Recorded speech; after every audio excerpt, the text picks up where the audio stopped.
नमस्कार विद्यार्थी मित्रों, आप सभी स्वागत है एनसीईआरटी सोल्यूशंस चैनल पर। मित्रों, धोरण 12 में प्रकरण 1 संबंध અને વિધેય માં આપણે પહેલા લેક્ચરમાં સંબંધના પ્રકારોની વાત કરી, એના થોડા ઉદાહરણો જોયા। આજે આપણે સંબંધના કેટલાક મહત્વના ઉદાહરણો, કેટલાક મહત્વના દાખલા જોઈએ। જેમાંનો પહેલો દાખલો છે, साबित करो कि गण ए इक्वल टू 1 2 3 4 5 परनो संबंध आर आ रीते व्याख्यायित है। क्रमयुक्त जोड़ ए बी के ज्यां मानांक में ए माइनस बी युग्म है। तो आपणे बतावવું છે કે આ સંબંધ સામ્ય સંબંધ છે। હવે સામ્ય સંબંધ હોવા માટે શું બતાવવું પડે? પહેલા તો આપણે સ્વવાચક બતાવવું પડે, પછી સંમિત બતાવવું પડે અને परंपरित बतावવું પડે। જો આ ત્રણે ત્રણનું પાલન થાય તો આપેલો સંબંધ સામ્ય સંબંધ છે એમ કહેવાય। તો આપણે પહેલા તો સ્વવાચક બતાવવા માટે ગણ એમાં આપણી પાસે ફિક્સ છે 5 ઘટકો। હવે સંબંધ R ના ઘટકો એટલે ક્રમયુક્ત જોડનું લિસ્ટ બનાવીએ।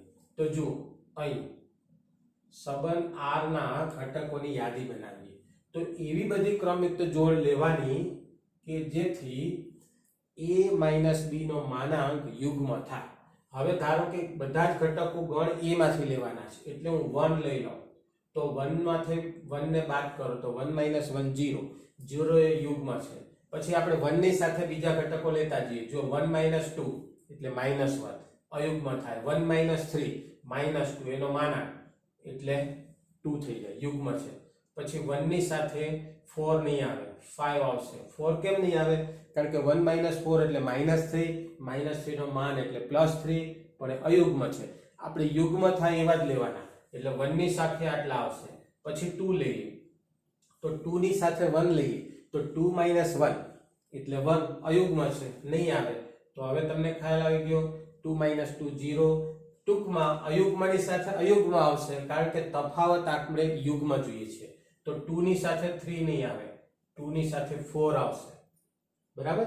5 નહીં આવે, કારણ કે 2 - 5 એટલે -3 અયુગ્મ થઈ જાય 2। પછી આપણે 3 લઈએ તો 3 ની સાથે 1 આવશે, 3 ની સાથે 3, 3 ની સાથે 5, કારણ કે 3 - 1 એટલે 2 યુગ્મ છે, 3 - 3 0 યુગ્મ છે, 3 - 5 -2 માનાંક લઈશું, યુગ્મ છે 3। પછી આપણે 4 લઈ લઈએ તો 4 ની સાથે 1 નહીં આવે, 4 2 4 4, હવે 4 ની સાથે કોઈ નહીં આવે, 5 લઈ લઈએ, 5 1 5 3 અને 5 5। તો સંબંધ R ના આપણે આટલા ઘટકો મળે। ઘટકોનું લિસ્ટ આપણે આ વ્યાખ્યાને ધ્યાનમાં રાખીને બનાવ્યું છે, બરાબર। હવે આપણે ચેક કરવું છે કે આ સંબંધ સ્વવાચક છે કે નહીં। તો પહેલું આપણે સ્વવાચક ચકાસીએ। તો સ્વવાચક માટે શું થવું જોઈએ? ગણ એ નો દરેક ઘટક પોતે પોતાની સાથે જોડાયેલો હોવો જોઈએ। એટલે પ્રત્યેક a belongs to a માટે a belongs to a થવું જોઈએ। તો પહેલો ઘટક લઈ લો 1, તો જો 1 1 સાથે જોડાયેલો છે, 2 2 સાથે જોડાયેલો છે, 3 3 સાથે જોડાયેલો છે, 4 4 સાથે જોડાયેલો છે અને 5 5 સાથે જોડાયેલો છે। પણ જ્યારે આવું બધું લખવા બેસીએ તો તકલીફ પડે, એટલે આપણે શું કરીશું, એને આ રીતે લખવાનું સ્વવાચકતા માટે। પ્રત્યેક a belongs to a માટે મેગ્નીટ્યુડ ઓફ a - a બરાબર 0, જે યુગ્મ છે। સંબંધની વ્યાખ્યા પ્રમાણે બંનેના તફાવતનો માન યુગ્મ થવો જોઈએ, માટે કહી શકાય કે a belongs to R। તો ગણ એના દરેક ઘટક માટે દરેક ઘટક પોતે પોતાની સાથે જોડાયેલો છે, માટે R એ સ્વવાચક સંબંધ છે। હવે આપણે સંમિતતા ચેક કરીએ। સંમિતતા તો આવે દરેક ઘટક પેર માટે ચેક કરવા જઈએ તો લાંબી પ્રોસેસ થાય, પણ આપણે વ્યાપક વ્યાખ્યાનો ઉપયોગ કરી શકીએ। જુઓ, AB belongs to A માટે AB belongs to R implies magnitude of A minus B એ યુગ્મ છે. વ્યાખ્યા છે. જો r માં હોય તો તફાવતનું માન યુગ્મ થાય, પણ આને તમે b - a લખી શકો. માનાંકનો ગુણધર્મ છે, બરાબર, -12 કાઢીને. પણ જો માનાંકમાં a - b એ યુગ્મ હોય તો a b r માં આવે, તો માનાંકમાં b - a યુગ્મ હોય તો b એ r માં આવે. આવું દરેક ક્રમયુક્ત જોડ ab માટે સાચું છે. માટે ab આપણે r માં લીધા અને b એ r માં આવે છે એવું બતાવી દીધું. માટે કહી શકાય કે r એ સમમિત સંબંધ છે. તો આપણે સ્વવાચક બતાવી દીધું, સમમિત છે એવું બતાવી દીધું. દરેક કોઈ પણ ઘટક માટે આ સાચું છે.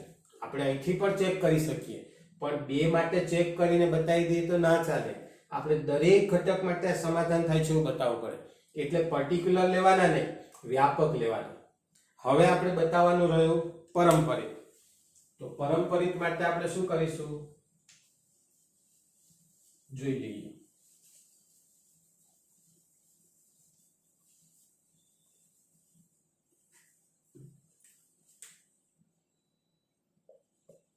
પરંપરિતતા ચકાસણી. તો શું કરવાનું? પ્રત્યેક abc belongs to a માટે પરંપરિતતા માટે આપણે ક્રમયુક્ત જોડ ab r માં લેવાની અને bc r માં લેવાની. જો હું ક્રમયુક્ત જોડ કેવી ક્રમયુક્ત જોડ લેવાની છે? પહેલી ક્રમયુક્ત જોડનો બીજો ઘટક અને બીજી ક્રમયુક્ત જોડનો પહેલો ઘટક સમાન હોય એવી, તો પછી શું લખી શકાય? ab belongs to r, એનો મતલબ માનાંકમાં a - b યુગ્મ છે અને માનાંકમાં b - c યુગ્મ છે. હવે તમે જુઓ, મારે બતાવવું છે કે આપણું આ સાધ્ય છે. જો ac belongs to r, એનો મતલબ મારે બતાવવું પડે કે માનાંકમાં a - c એ યુગ્મ છે. હવે તમે જુઓ, માનાંકમાં a - c ને આપણે આ રીતે લખી શકીએ, a - b plus b - c. પણ માનાંકનો ગુણધર્મ છે એટલે આને આમ લખાય. આપણે આવું શીખી ગયા છીએ. માનાંકમાં x y less than or equal to માનાંક x માનાંક y. અને આપણે શું કહીએ છીએ? ત્રિકોણીય અસમતા. તો આનો માનાંક વત્તા આનો માનાંક, પણ આ શું કહેવાય? જે યુગ્મ છે. કારણ કે માનાંક a - b યુગ્મ છે, b - c યુગ્મ છે, યુગ્મનો સરવાળો પણ યુગ્મ. એનો મતલબ એ કે માનાંકમાં a - c યુગ્મ છે. તો પછી એમ કહેવાય કે ક્રમયુક્ત જોડ ac belongs to r. એટલે મેં શું કર્યું? ab r માં લીધા, bc r માં લીધા અને બતાવી દીધું કે ac પણ r માં આવે છે. આવી દરેક ક્રમયુક્ત જોડ માટે પર્ટિક્યુલર નહીં લેવાની, વ્યાપક લેવાની, જનરલ abc. માટે આપણે કહી શકીએ કે r એ પરંપરિત સંબંધ છે. તો આપણે બતાવ્યું r એ સ્વવાચક છે, સમમિત છે, પરંપરિત છે. તો પછી આપણે કહી શકીએ, જો હવે આપણે કહી શકીએ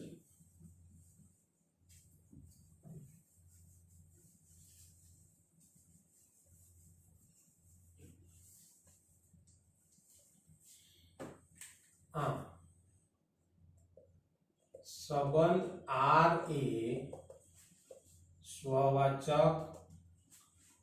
સમમિત અને પરંપરિત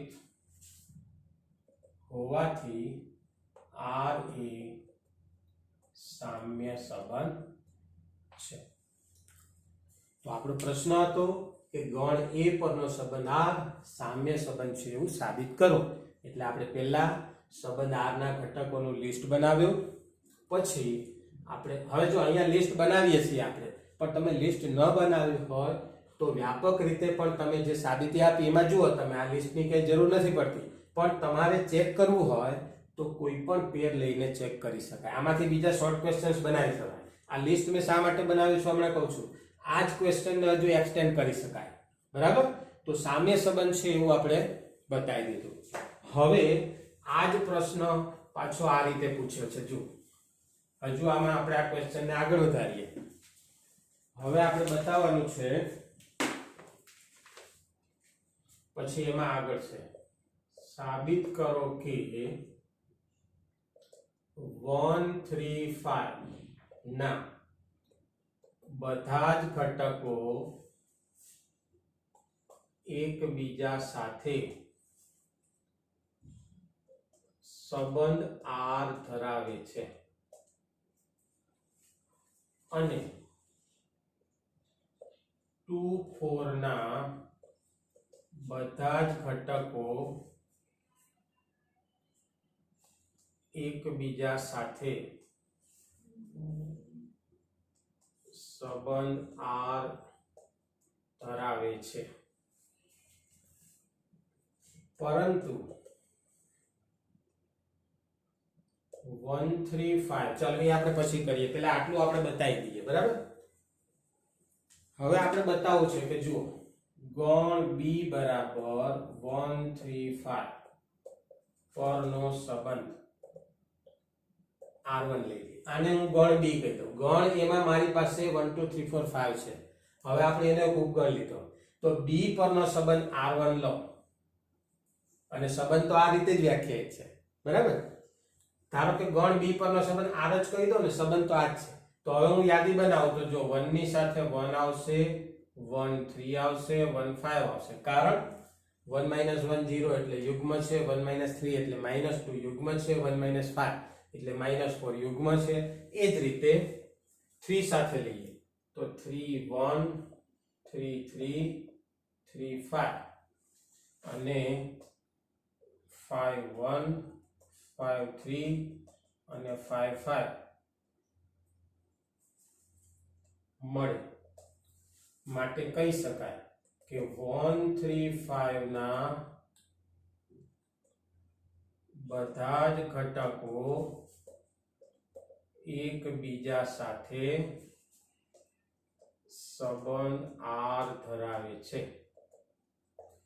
તો ગણ A પરના સંબંધોનું આપણે લિસ્ટ બનાવ્યું હતું. હવે આને આપણે ગણ B કહી દીધો 135 ને, એના પરના આ જ સંબંધના ઘટકોનું લિસ્ટ બનાવ્યું. તો તમે જુઓ દરેક ઘટક એકબીજા સાથે સંબંધ ધરાવે છે. હવે હું ગણ C લઈ લઉં. C બરાબર શું લઈશું? 2 અને 4 પરનો સંબંધ. સંબંધ તો આપણે આ જ લેવાનો છે, આ પણ કયા ગણ પરના? C પરના. તો C પરના સંબંધો લઈએ તો 2 ની સાથે 2 આવશે, કારણ કે 2 - 2 એટલે 0 યુગ્મ છે. પછી 2 ની સાથે 4, 2 - 4 એટલે -2 યુગ્મ છે. પછી 4 ની સાથે 2 અને 4 ની સાથે 4. તો અહીંયા પણ તમે જોઈશો કે દરેક ઘટક એકબીજા સાથે સંબંધ ધરાવે છે. માટે આપણે કહી શકીએ કે 2 4 પરના બધા જ ઘટકો એકબીજા સાથે સંબંધ R ધરાવે છે. તો જો ફરીથી આપણે યાદ કરીએ, ગણ A પરનો સંબંધ આ રીતે વ્યાખ્યાયિત કરીએ તો એ સામ્ય સંબંધ છે એવું આપણે સાબિત કર્યું. ગણ A પરના સંબંધ R ના ઘટકોનું લિસ્ટ બનાવ્યું. પછી આપણે બતાવવાનું છે કે ગણ એનો ઉપગણ લઈએ B 135. તો 135 પરનો સંબંધ R, તો એના ઘટકોનું લિસ્ટ બનાવ્યું. તો તમે જોઈ શકો છો કે 135 એટલે કે ગણ B ના બધા જ ઘટકો એકબીજા સાથે આ સંબંધ R દ્વારા જોડાયેલા છે. એ જ રીતે ગણ એનો ઉપગણ C લઈએ, જેમાં આપણે બે જ ઘટકો લઈએ છીએ 2 અને 4. તો 2 અને 4 પરનો સંબંધ R આ જ રીતે વ્યાખ્યાયિત કરીને એનું લિસ્ટ બનાવીએ તો તમે જોશો કે દરેક ઘટક એકબીજા સાથે સંબંધ યાદી બનાવી ને એના પરથી આપણે ખબર પડે. બરાબર, હવે આમાં જ હજુ એક સવાલ પૂછી શકાય.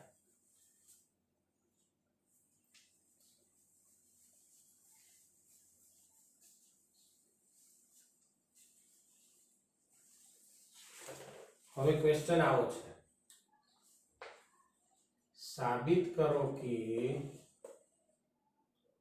ગણ B = 135 નો એક પણ ઘટક ગણ C = 2 4 ના કોઈ પણ ઘટક સાથે સંબંધ R ધરાવતો નથી. જો ક્વેશ્ચન ફરીથી જુઓ. હવે આપણે શું બતાવવાનું છે? ગણ બી એટલે કે 1 3 5 પરનો એક પણ ઘટક એ ગણ સી ના કોઈ પણ ઘટક સાથે આ સંબંધ R ધરાવતો નથી એવું આપણે બતાવવું છે.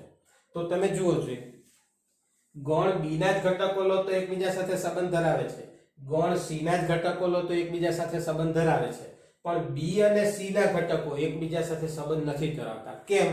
આમ તો તમે આ જુઓ ને એટલે જ ખબર પડી જાય. કારણ કે આમાંની કોઈ પેર આમાં નથી, આમાંની કોઈ પેર આમાં નથી. બરાબર છે? બંને જુદા જુદા છે. આપણે શા માટે નહીં એનું એક ઉદાહરણ આપ્યું. ધારો કે આવું લખીએ આપણે. જો સંબંધ R ધરાવતો હોય તો શું કરવું પડે? આનું સમાધાન કરવું પડે. તો આપણે લખીએ અહીં 1 belongs to B અને 2 belongs to C માટે માનાંકમાં 1 - 2 બરાબર માનાંકમાં -1 બરાબર 1 જે યુગ્મ નથી. એ જ રીતે જો માટે 1 2 does not belongs to R તો મેં એક ઘટક આમાંથી લીધો, એક ઘટક આમાંથી લીધો, એની પેર બનાવી તો આપણા આ સંબંધની શરતનું પાલન થતું નથી. એવી જ રીતે તમે 1 ની સાથે ગમે તે લઈ લો. જો 1 ની સાથે 4 લઈ લો તો 1 - 4 એટલે -3 અયુગ્મ છે. બરાબર છે? તથા 3 2 3 4 5 2 5 4 does not belongs to R. કારણ કે તફાવત લો તો અયુગ્મ થાય છે. માટે આપણે કહી શકીએ કે ગણ બી નો કોઈ પણ ઘટક ગણ સી ના કોઈ પણ ઘટક સાથે સંબંધ R ધરાવતો નથી. તો આપણે એક જ દાખલો ગણ્યો, એમાં આપણા બધા જ કોન્સેપ્ટનું રિવિઝન આવી જાય છે. સ્વવાચક સંબંધ બતાવ્યો આપણે શરૂઆતમાં, સંમિત બતાવ્યું, પરંપરિત બતાવ્યું. ત્રણે ત્રણનું પાલન કરે છે. માટે આપેલો સંબંધ એ સામ્ય સંબંધ છે ગણ એ પરનો. પછી ગણ એના ઉપગણ બી પરના સંબંધને આપણે બતાવ્યું કે ગણ બી પરના સંબંધ R લો તો આ ઘટકો દરેક એકબીજા સાથે સંબંધ R દ્વારા જોડાયેલા છે. પછી ગણ સી પરના ઘટકો અને સંબંધ R લો તો દરેક ઘટક બીજા ઘટક સાથે સંબંધ R દ્વારા જોડાયેલો છે. પણ ગણ બી અને ગણ સી નો કોઈ ઘટક એકબીજા સાથે સંબંધ R ધરાવતો નથી. કારણ માટે આપણે આ ઉદાહરણ જોયા. તો આ લોંગ ક્વેશ્ચન માટે બહુ જ મહત્વનો ઇમ્પોર્ટન્ટ ક્વેશ્ચન છે. તો ચેનલ જોતા રહો, સબસ્ક્રાઇબ કરો અને મિત્રો સાથે શેર કરો. નેક્સ્ટ વિડીયોમાં આવા જ બીજા ઇમ્પોર્ટન્ટ ક્વેશ્ચન્સ આપણે જોઈશું. Okay, by.